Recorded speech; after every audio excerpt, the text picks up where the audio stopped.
Hi hello ಎಲ್ಲರಿಗೂ ನಮಸ್ಕಾರ. Welcome back to Pedanagari foods. ನಾನು ಗೀತಾ. ಇವತ್ತಿನ ರೆಸಿಪಿ ಎಳ್ಳು ಉಂಡೆ ಅಥವಾ ಲಡ್ಡು. ಇದನ್ನ ತುಂಬ ಸಿಂಪಲ್ಲಾಗಿ ಹಾಗೆ ಟೇಸ್ಟಿಯಾಗಿ ಹೇಗೆ ಮಾಡ್ಕೊಳ್ಳೋದು ಅಂತ ನೋಡೋಣ. ಅದಕ್ಕೂ ಮುಂಚೆ ಹೊಸದಾಗಿ ಯಾರಾದರೂ ನನ್ನ ಚಾನಲ್ನ ನೋಡ್ತಾ ಇದ್ದೀರಿ ಅಂದರೆ ಈಗಲೇ ಸಬ್ಸ್ಕ್ರೈಬ್ ಮಾಡ್ಕೊಳ್ಳಿ. ಹಾಗೆ ಪಕ್ಕದಲ್ಲಿರೋ ಬೆಲ್ ಬಟನ್ ಕೂಡ ಕ್ಲಿಕ್ ಮಾಡಿ ಹೊಸದಾಗಿ ಬರೋ ವಿಡಿಯೋ ನೋಟಿಫಿಕೇಷನ್ಗೋಸ್ಕರ.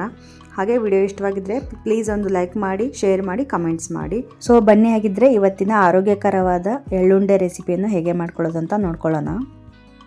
ಮೊದಲಿಗೆ ನಾನಿಲ್ಲಿ ಗ್ಯಾಸ್ ಸ್ಟವ್ ಮೇಲೆ ಒಂದು ಪ್ಯಾನ್ ಇಟ್ಕೊಂಡು 1 ಕಪ್ಪು ಬಿಳಿ ಎಳ್ಳನ್ನು ತೊಗೊಂಡಿದ್ದೀನಿ.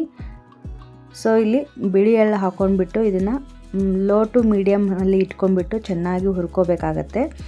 ನೀವು ಬೇಕಿದ್ದರೆ ಬಿಳಿ ಎಳ್ಳು ಬದಲಾಗಿ ಕರಿ ಎಳ್ಳನ್ನು ಯೂಸ್ ಮಾಡ್ಕೋಬೋದು.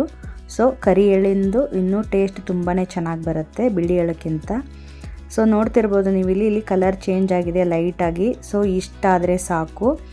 ಸೊ ಈ ಥರ ಆದರೆ ಉಂಡೆಗಳು ತುಂಬ ಚೆನ್ನಾಗಿ ಟೇಸ್ಟಿಯಾಗಿ ಬರುತ್ತೆ. ಇದಕ್ಕಿಂತ ಜಾಸ್ತಿ ಹುರ್ಕೊಳಕ್ಕೆ ಹೋಗಬೇಡಿ. ಜಾಸ್ತಿ ಹುರಿದ್ಬಿಟ್ರೆ ಉಂಡೆಗಳು ಕಹಿಯಾಗಿ ಬರುತ್ತೆ. ಸೊ ಇಷ್ಟಾದರೆ ಸಾಕು. ನೀವು ಸ್ವಲ್ಪ ಬಾಯಲ್ಲಿ ಹಾಕ್ಕೊಂಡು ತಿಂದ್ಬಿಟ್ಟು ನೋಡಿ, ಅರೋಮಾ ತುಂಬ ಚೆನ್ನಾಗಿ ಬರುತ್ತೆ. ಆಮೇಲೆ ಟೇಸ್ಟೂ ಡಿಫ್ರೆಂಟ್ ಆಗಿರುತ್ತೆ. ಸೊ ಅಷ್ಟಾದರೆ ನೀವು ತೆಗೆದು ಒಂದು ತಟ್ಟೆಗೆ ಹಾಕಿಬಿಟ್ಟು ಆರಕ್ಕೆ ಬಿಡಿ. ಆರೋ ಅಷ್ಟರಲ್ಲಿ ಒಂದು ಅದೇ ಪ್ಯಾನ್ನ ಇಟ್ಕೊಂಡ್ಬಿಟ್ಟು ನಾನಿಲ್ಲಿ 1/3 ಕಪ್ನಷ್ಟು ಬೆಲ್ಲ ಹಾಕ್ಕೊಳ್ತಾ ಇದ್ದೀನಿ. ನೋಡ್ತಿರ್ಬೋದು ನೀವು, ಬೆಲ್ಲ ಸಣ್ಣಗೆ ಕೊಟ್ಟಿಬಿಟ್ಟು ಹಾಕ್ಕೊಂಡು ಅದಕ್ಕೆ 1 ಟೇಬಲ್ ಸ್ಪೂನಷ್ಟು ತುಪ್ಪ ಹಾಕ್ಕೊಳ್ತಾ ಇದ್ದೀನಿ. ತುಪ್ಪ ಆಪ್ಷನಲ್ಲು, ಬೇಡ ಅಂದ್ರೆ ನೀವು ಸ್ಕಿಪ್ ಕೂಡ ಮಾಡ್ಕೋಬೋದು. ತುಪ್ಪ ಹಾಕಿದರೆ ಸ್ವಲ್ಪ ಉಂಡೆಗಳು ಶೈನಿಂಗ್ ಆಗಿ ಬರುತ್ತೆ. ಹಾಗೆ ಇಲ್ಲಿ 1/4 ಕಪ್ನಷ್ಟು ನೀರನ್ನು ಸೇರಿಸ್ಕೊಳ್ತಾ ಇದ್ದೀನಿ. ತುಂಬ ನೀರನ್ನು ಹಾಕ್ಕೊಳಕ್ಕೆ ಹೋಗಬೇಡಿ. ಇಷ್ಟು ಬೆಲ್ಲ ಮುಳುಗಿದರೆ ಸಾಕು. ಅಷ್ಟು ನೀರನ್ನು ಹಾಕೊಂಡ್ಬಿಟ್ಟು ಇದನ್ನು ಲೋ ಫ್ಲೇಮಲ್ಲಿ ಇಟ್ಕೊಂಡು ಮೊದಲು ಬೆಲ್ಲನ ಕರಗಿಸ್ಕೋಬೇಕಾಗತ್ತೆ. ಸೊ ನೋಡ್ತಾ ಇರ್ಬೋದು ನೀವು, ಲೋ ಫ್ಲೇಮಲ್ಲಿ ಇಟ್ಕೊಂಡು ಬೆಲ್ಲ ಕರಗಿಸಿದ ನಂತರ ನೀವು ಕಸದ ಏನಾದರೂ ಇದ್ದರೆ ಬೆಲ್ಲದಲ್ಲಿ ಸೋಸ್ಕೊಂಬಿಡಿ. ನಂತರ ಸೋಸ್ಕೊಂಬಿಟ್ಟು ಮತ್ತೆ ಮೀಡಿಯಮ್ ಫ್ಲೇಮಲ್ಲಿ ಇಟ್ಕೊಂಡು ಈ ಥರ ನೀವು ಪಾಕ ತಕ್ಕೋಬೇಕಾಗತ್ತೆ. ಒಂದೆಳೆ ಪಾಕ ತಕ್ಕೋಬೇಕಾಗತ್ತೆ. ಸೊ ಒಂದೆಳೆ ಪಾಕ ತಕ್ಕೊಳ್ಳೋದು ಇನ್ನೊಂದು ಮೆಥಡಲ್ಲಿ ನಾನು ತೋರಿಸ್ತಾ ಇದ್ದೀನಿ ನೋಡಿ. ಸೊ ಈ ಥರ ಒಂದು ಬೌಲಲ್ಲಿ ನೀರು ತೊಗೊಂಡು ಈ ಥರ ನೀವು ಸಿರಪ್ನ ಹಾಕಿದಾಗ ಈ ಥರ ಉಂಡೆ ಥರ ಆಗಬೇಕು, ಸಾಫ್ಟ್ ಉಂಡೆ ಥರ ಆಗಬೇಕು. ಅಂದರೆ ಪರ್ಫೆಕ್ಟಾಗಿ ಒಂದೆಳೆ ಬಂದಿದೆ ಅಂತ ಅರ್ಥ. ಸೊ ಈ ಥರ ಸಾಫ್ಟ್ ಆಗಿರಬೇಕು, ಮತ್ತು ಹಾರ್ಡ್ ಆಗಬಾರ್ದು. ಹಾರ್ಡ್ ಆದರೆ ಉಂಡೆಗಳು ಕಟ್ಟೋದಕ್ಕೆ ಆಗೋದಿಲ್ಲ. ಸೊ ಸಾಫ್ಟ್ ಬಾಲ್ ಆದ ತಕ್ಷಣ ಇಮಿಡಿಯೇಟಾಗಿ ಫ್ಲೇಮ್ನ ಆಫ್ ಮಾಡಿಬಿಟ್ಟು ನಾನಿಲ್ಲಿ ಒಂದು ಸ್ವಲ್ಪ ಏಲಕ್ಕಿ ಪುಡಿ ಹಾಕ್ಕೊಳ್ತಾ ಇದ್ದೀನಿ. ಏಲಕ್ಕಿ ಪುಡಿ ಹಾಕಿ ಮಿಕ್ಸ್ ಮಾಡಿ ಇಮಿಡಿಯೇಟಾಗಿ ನಾನು ಏನು ಎಳ್ಳನ್ನು ಹುರಿದ್ಬಿಟ್ಟಿಟ್ಟಿದ್ವಲ್ಲ ಅದನ್ನು ಹಾಕ್ಕೊಂಬಿಟ್ಟು ಇದು ಚೆನ್ನಾಗಿ ಒಂದಕ್ಕೊಂದು ಹೊಂದೋ ಥರ ಮಿಕ್ಸ್ ಮಾಡ್ಕೋಬೇಕಾಗತ್ತೆ. ಇನ್ನೊಂದು ನೆನಪಿರಲಿ, ಫ್ಲೇಮ್ನ ಇಮಿಡಿಯೇಟಾಗಿ ಸ್ವಿಚ್ ಆಫ್ ಮಾಡ್ಕೊಂಬಿಡಿ ಪಾಕ ಬಂದ ತಕ್ಷಣವೇ.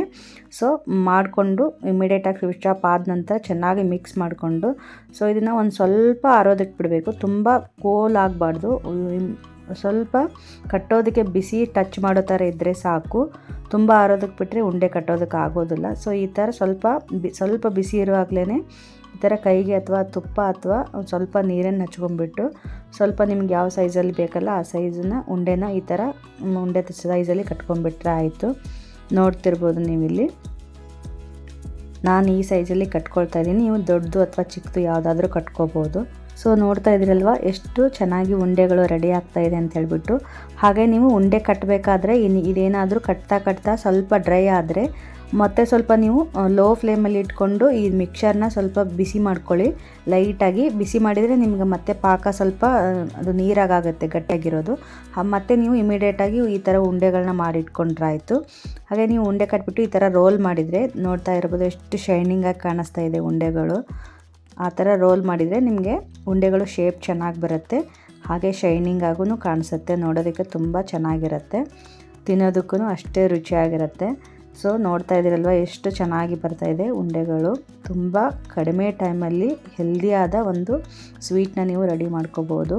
ಅದರಲ್ಲೂ ಈ ಚಳಿಗಾಲಕ್ಕಂತೂ ಹೇಳಿ ಮಾಡಿಸಿದ ರೆಸಿಪಿ ಅಂತ ಹೇಳ್ಬೋದು. ಇದು ಸ್ಕಿನ್ಗಳು ತುಂಬ ಡ್ರೈ ಆಗ್ತಾ ಇರುತ್ತೆ. ಸೊ ಚರ್ಮದ ಕಾಂತಿಗೆ ತುಂಬ ಒಳ್ಳೆ ಹೆಲ್ದಿಯಾದ ರೆಸಿಪಿ ಅಂತ ಹೇಳ್ಬೋದು ಇದು. ನೋಡ್ತಾ ಇದ್ದೀರಲ್ವ ಎಷ್ಟು ಬೇಗ ಒಂದು ಎಳ್ಳು ಉಂಡೆ ರೆಡಿ ಆಗೋಯ್ತು ಅಂತ ಹೇಳ್ಬಿಟ್ಟು. ಸೊ ನಾ ಹೇಳಿದ ಮೆಥಡಲ್ಲಿ ನೀವು ಪಾಕ ತೆಕ್ಕೊಳ್ಳೋದನ್ನು ಮಾಡಿ ನೋಡಿ. ತುಂಬ ಈಸಿಯಾಗಿ ಮೊದಲನೇ ಸಾರಿ ಮಾಡೋರು ಕೂಡ ತುಂಬ ಚೆನ್ನಾಗಿ ಉಂಡೆಗಳನ್ನ ಮಾಡ್ಕೋಬೋದು. ಸೊ ಅಷ್ಟು ಈಸಿಯಾಗಿ ನಾನು ಪಾಕ ತೆಗೆಯೋದನ್ನು ಹೇಳ್ಕೊಟ್ಟಿದ್ದೀನಿ ಈಸಿ ಮೆಥಡಲ್ಲಿ. ಸೊ ನನಗಂತೂ ಟೆಂಪ್ಟ್ ಆಗ್ತಾಯಿತ್ತು ಲಡ್ಡು ಟೇಸ್ಟ್ ಮಾಡೇ ಬಿಡೋಣ. ಸೊ ತುಂಬಾ ಸಖತ್ತಾಗಿ ಬಂದಿದೆ, ಒಂಥರ ಕ್ರಂಚಿಯಾಗಿ ತುಂಬಾ ಟೇಸ್ಟಿಯಾಗಿ ಬಂದಿತ್ತು. ಹಾಗೆ ಇದು ಸೆಸಮಿ ಸೀಡ್ಸು ತುಂಬಾ ಒಳ್ಳೆಯದು ಆರೋಗ್ಯಕ್ಕೆ. ವೆಯ್ಟ್ ಲಾಸ್ ಮಾಡೋರ್ಗಿರ್ಬೋದು, ಹಾಗೆ ಕೋಪ ತುಂಬ ಜಾಸ್ತಿ ಇದೆ ಅನ್ನೋರ್ಗಾಗಿರ್ಬೋದು, ಹಾಗೆ ಕೂದಲು ಉದುರೋದಾಗಿರ್ಬೋದು, ಆಮೇಲೆ ಚರ್ಮದ ಕಾಂತಿಗಾಗಿರ್ಬೋದು, ಆಮೇಲೆ ಹಾರ್ಟ್ಗಾಗಿರ್ಬೋದು, ಹಾಗೆ ಎಲುಬುಗಳನ್ನ ಸ್ಟ್ರಾಂಗ್ ಇಡೋದಕ್ಕಾಗಿರ್ಬೋದು, ಹೆಲ್ದಿ ಡೈಜೆಷನ್ಗೂ ತುಂಬಾ ಒಳ್ಳೆಯದು. ನಿಮಗೆ ಎಳ್ಳಿನ ಬಗ್ಗೆ ಹೆಚ್ಚಿನ ಮಾಹಿತಿ ಬೇಕಿದ್ದರೆ ಗೂಗಲಲ್ಲಿ ಸರ್ಚ್ ಮಾಡಿ ನೋಡಿ, ಸೆಸಮಿ ಸೀಡ್ಸ್ ಹೆಲ್ತ್ ಬೆನಿಫಿಟ್ಸ್ ಅಂತ ಹೇಳಿಬಿಟ್ಟು. ಸೊ ನೋಡಿದ್ರಲ್ಲ, ಸಖತ್ ಟೇಸ್ಟಿಯಾಗಿ ಹಾಗೆ ಅಷ್ಟೇ ಸಿಂಪಲ್ಲಾಗಿ ಮಾಡ್ಕೊಳ್ಳೋವಂಥ ಎಳ್ಳುಂಡೆ ರೆಡಿಯಾಗೋಯ್ತು. ತುಂಬ ಸಿಂಪಲ್ಲಾಗಿ ಮಾಡ್ಕೊಳ್ಳೋವಂಥದ್ದು ತುಂಬಾ ರುಚಿಯಾಗಿರುತ್ತೆ. ನೀವು ಬೇಕಾದರೆ ಒಂದ್ಸಲ ಟ್ರೈ ಮಾಡಿ ನೋಡಿ, ಹಾಗೆ ಹೇಗೆ ಬಂತು ಅಂತ ಕಮೆಂಟ್ ಮಾಡಿ ತಿಳಿಸಿ. ಹಾಗೆ ವಿಡಿಯೋಗೊಂದು ಲೈಕ್ ಮಾಡಿ. ಮತ್ತೊಂದು ರೆಸಿಪಿಯೊಂದಿಗೆ ಮತ್ತೆ ಬರ್ತೀನಿ. Take care, bye bye, thank you.